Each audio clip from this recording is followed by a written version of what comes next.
हमारे साथ Nippon India mutual funds के चीफ बिजनेस ऑफिसर सुगता जी चैटर्जी। सुगता जी, आपका बहुत बहुत स्वागत है। पैनल डिस्कशन बहुत बेहतरीन हुआ और कई सारे ऐसे सवाल हैं जो दर्शकों को लग सकते हैं और म्यूचुअल फंड एक लोगों को आजकल आकर्षित भी कर रहा है। बजट के तुरंत बाद हम साथ में हैं, तो मैं जाहिर सी बात है जानना चाहूँगी कि इस बजट में जो एक मध्यम वर्ग है उसको जिस तरह की कर में सहूलियत मिली है, टैक्स में राहत मिली है, उसके चलते बाज़ार में किस तरह की हलचल आप देख रहे हो और उसका फॉलो आउट करके के तौर पर क्या म्यूचुअल फंड में निवेश बढ़ सकता है? धन्यवाद। पहले तो नवभारत को ग्रुप को मैं बोलना चाहता हूँ कि आपकी तरफ से जो आम निवेशक है उनका जानकारी और उनका अवेयरनेस काफ़ी बढ़ेगा। जैसे आपने बताया, budget was a big moment for India के लिए, बहुत बड़ा मोमेंट है जहाँ मिडिल इनकम ग्रुप को एक सरप्लस, मंथली सरप्लस आने का उम्मीद है अभी आगे जाके, which is very important because अगर इंडिया में ग्रोथ लेके आना है, इंडिया में अगर कंजम्पशन को बढ़ाना है, देन घर में जो सेविंग है वो सेविंग का अमाउंट बढ़ना ज़रूरी था। इन्फ्लेशन हाई है इंडिया में, तो उसी के दौरान आई थिंक इस मूव से काफ़ी हद तक जो कॉमन इन्वेस्टर है, जो कॉमन मैन है today, they will be really relieved and आगे जाके उनका सोच अभी बढ़ने लगेगा to take slightly higher risk to increase their wealth. उनका एसेट ग्रोथ भी होना शुरू हो जाएगा। तो इससे कारण क्या होगा कि सेविंग बढ़ने से क्या होता है कि घर का एक जो आम आदमी घर खरीदना चाहता है उनका नज़रिया चेंज होने लगेगा। म्यूचुअल फंड में अगर इन्वेस्ट करके उनको वेल्थ क्रिएट करना है तो उनके लिए अभी सरप्लस आ जाएगा। तो हमको लग रहा है कि म्यूचुअल फंड इंडस्ट्री में काफ़ी सारे नए नए इन्वेस्टर्स आएंगे। दूसरे और से क्या होगा, कंजम्पशन बढ़ने से इकोनॉमी में ग्रोथ आएगा। इकोनॉमी में ग्रोथ आने से कॉर्पोरेट की अर्निंग्स बढ़ेंगे। तो उस एक जो हर तरीके से मेरे ख्याल से ये बहुत बड़ा मूवमेंट है इंडिया के लिए। एंड आगे जाके ये एक साल का नहीं है, ये आगे जाके हर साल ये इस चीज़ का एक बेनिफिट आने वाला है। तो उससे क्या होगा कि करोड़ों लोग जो उस इनकम ब्रैकेट में आते जाएंगे, they will automatically get benefited out of this big move which the government has done. And I think we are very hopeful and we are very positive that आज अगर 5.2 करोड़ म्यूचुअल फंड इन्वेस्टर्स हैं, वो 5.2 करोड़ से 10 करोड़ का जो journey है वो एक ट्रिगर या एक इन्फ्लेक्शन पॉइंट के लिए ये बजट वाज वेरी इंपॉर्टेंट। फिर ईयर ऑन ईयर अगर हम ग्रोथ देखें तो म्यूचुअल फंड की इन्वेस्टर के हिसाब से और म्यूचुअल फंड मार्केट के हिसाब से कैसी है?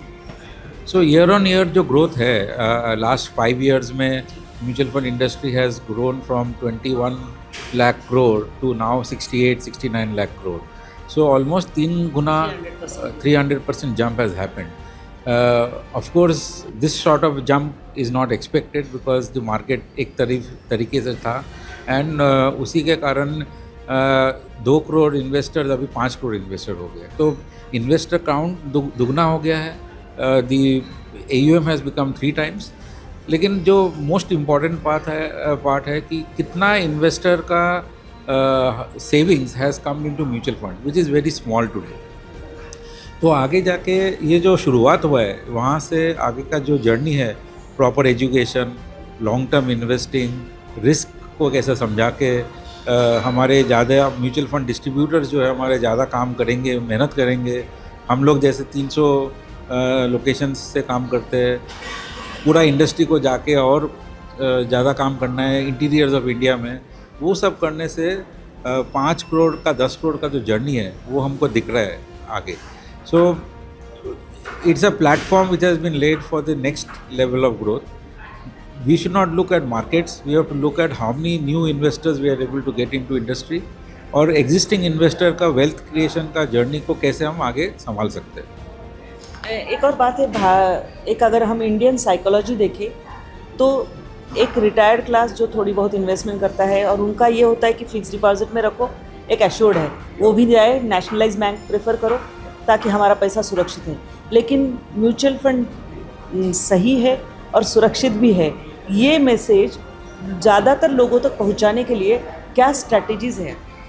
ना, आई थिंक बहुत अच्छा क्वेश्चन है। आई थिंक इस दौरान जो 5 साल में हमने देखा है कि इन्वेस्टर्स बैंक्स में तो उन्होंने अभी भी सेविंग्स एंड डिपॉजिट्स बढ़ रहा है, लेकिन दूसरी तरफ से क्रिप्टो है, बाकी सब चीज़ों में लोगों ने काफ़ी रुझान किया है। नाउ हमारा आई थिंक इंडस्ट्री का बहुत बड़ा रोल इसमें होता है कि कैसे how we can show them कि दिस इज़ एन इंडस्ट्री जहाँ सेबी इज़ अ रेगुलेटर। हमारा पूरा रेगुलेटेड एनवायरनमेंट में हम काम करते हैं। द एंटायर जो इकोसिस्टम जो all the asset management companies काम करते हैं वो इन्वेस्टर का ट्रस्ट और इन्वेस्टर का लॉन्ग टर्म वेल्थ क्रिएशन के लिए हम काम करते हैं। उसके कारण उसको अगर आम निवेशक तक जाना है, I think all of us have to do lot of work on the ground to go and educate people. Education कैसे होगा? लॉन्ग टर्म वेल्थ क्रिएशन दिखा के। बाज़ार में अगर रिस्क है, लेकिन रिस्क के दौरान आप इन्वेस्टेड रहो, बहुत बड़ी चीज़ है। वो एक जो कॉन्फिडेंस है वो हमको दिलाना है, चाहे वो डिजिटल के माध्यम से हो, चाहे वो प्रिंट मीडियम से हो, चाहे वो फिज़िकल इंटरफेस करके हो। आई थिंक ये एक बहुत बड़ी चीज़ है जो इंडिया में म्यूचुअल फंड कंपनीज़ को करनी पड़ेगी। And that is the only way we can create that trust कि अगर एक तरफ बैंक डिपॉजिट्स है, दूसरी तरफ म्यूचुअल फंड्स है, इट इज़ सही है, you know, mutual fund investment is सही है।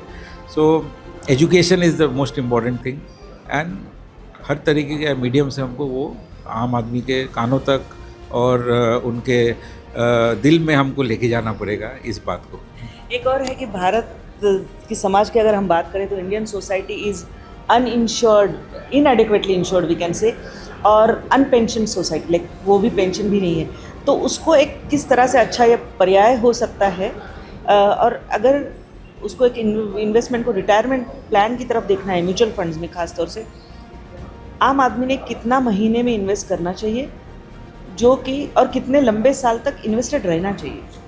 I think very important thing, investment we should start as early as possible. तो अगर किसी का शुरुआत होता है करियर 20 साल की उम्र में या 25 साल की उम्र में, please start looking at investments as early as possible. एक पावर ऑफ कंपाउंडिंग जो है, जो वेल्थ क्रिएशन में या इन्वेस्टमेंट्स में है ना, वो लोग भूल जाते हैं कि पावर ऑफ कंपाउंडिंग बहुत बड़ी चीज़ है। पावर ऑफ कंपाउंडिंग का जो बेनिफिट है वो लॉन्ग टर्म में ही आता है, एंड द लॉन्ग टर्म में अगर रहना है, long term is where minimum long term is at least 10 years. 10 साल से 25 साल का जो दौरान है उसमें पावर ऑफ कंपाउंडिंग का multiplier is very very different. So मेरे ख्याल से start as early as possible, but if you have not started early and you are in your mid year, you know, और mid career, there is no harm in starting now also, because the mutual fund industry and the capital markets is connected with the India's economic growth. And if India is going to grow at say 8 to 9% nominal rate of growth, या 9 to 11% nominal rate of growth, आपका power of compounding in the times to come will be very very strong. So age as early as possible, mid year, don't worry. If you are in the retiral stage, you can always come into mutual funds, because mutual fund के through से आप systematic withdrawal plan कर सकते हो, जहाँ से आप एक मंथली एक इनकम आप घर पे लेके जा सकते हैं, एंड आपका जो प्रिंसिपल अमाउंट है या आपका कैपिटल इन्वेस्टेड है, that also appreciates. So again, जो आपके पहले क्वेश्चन और इस क्वेश्चन का एक बहुत बड़ा कनेक्शन है कि एजुकेशन करिए। हमको एजुकेशन करना है, लोगों को इसमें लेके आना है, और हर एज ग्रुप को हम केटर कर सकते हैं। बहुत बहुत धन्यवाद, आपने बात की और नवभारत के इस हमारे समारोह में उपस्थित रहे। यानी देखिए कि अगर आप देर से भी इन्वेस्टमेंट में आ रहे हो और निवेश कर रहे हो, तो देर आए तो भी दुरुस्त आने वाले हैं, क्योंकि आपके रिटायरमेंट के बाद में शायद आपका ये इन्वेस्टमेंट आपको काम आ सकता है।